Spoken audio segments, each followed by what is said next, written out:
very good morning. And today, our Wednesday reflection, perhaps unsurprisingly, is about the spirit of Pentecost. Let's just listen again to those first few verses of Acts at chapter 2, which talk of the spirit of Pentecost. When the day of Pentecost had come, they were all together in one place. And suddenly from on heaven there came a sound like the rush of a violent wind, and it filled the entire house where they were sitting. Divided tongues as of fire appeared among them, and a tongue rested on each of them. All of them were filled with the Holy Spirit and began to speak in other languages, as the Spirit gave them ability. Tremendous imagery, tremendous feeling of a flooding, a filling of a person with something that was not of this world, something beyond our comprehension, something that changed the way people acted towards others, so that those people could express how they felt visibly to others about one thing in particular, and that was the love of God. Now that seems very strange that can happen. Very strange indeed. And I think we need to be careful when we talk about tongues. Did they suddenly all, these disciples, these apostles, suddenly start talking in gobbledygook, in languages that they'd never known before? I think many commentators would say that's just not what it's about. I think many commentators would say that what happened when that Holy Spirit came and drenched those early apostles was that it filled them with a heart of God's love, which was visible. It shone, and it didn't matter what language you spoke.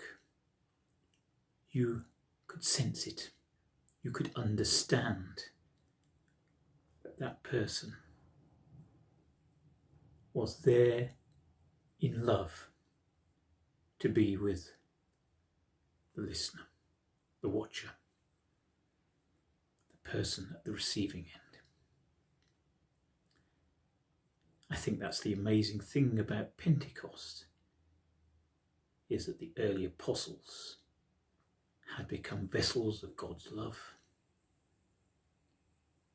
and were now ready to go forth and show love to others wherever they went. Now it's amazing if we think about just 100 years after Jesus had been crucified, that a lot of what we call the Near East today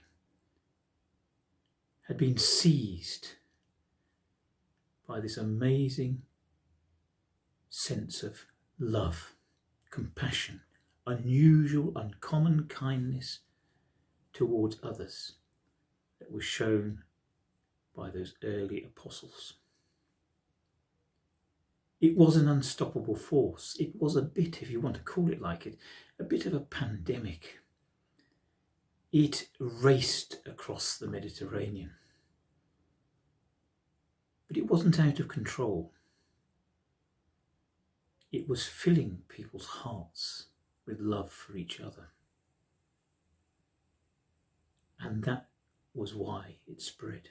It didn't matter how hard Roman authorities and others tried to stamp on it and kill it off.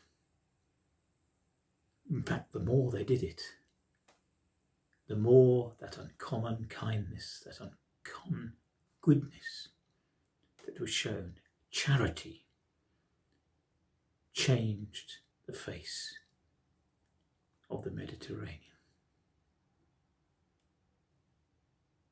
Now there's some really, really difficult questions we need to ask ourselves as to if such an amazing sense of love could change so many people so very, very quickly in the Mediterranean, just within 100 years.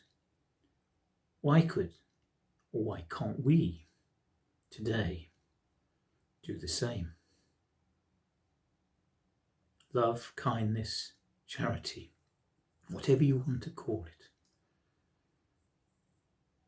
speaks beyond barriers, frontiers. It is able to be comprehended, understood by all that see it. So what are we about today? That seems to be something that we cannot actually achieve any longer. If we are struggling as the Church of Jesus Christ to find new disciples, new members, and be intelligible to the communities in which we live, then it must surely come back to that issue of, are we fully filled, drenched with that Holy Spirit of God's love, that eternal flame that can change people's hearts because it shines in the person that gives it? That is the question of our time as Christians. Are we talking to our communities in love, uncommon kindness, uncommon goodness, which doesn't need a dictionary to explain it, but is just there, visible, all to know?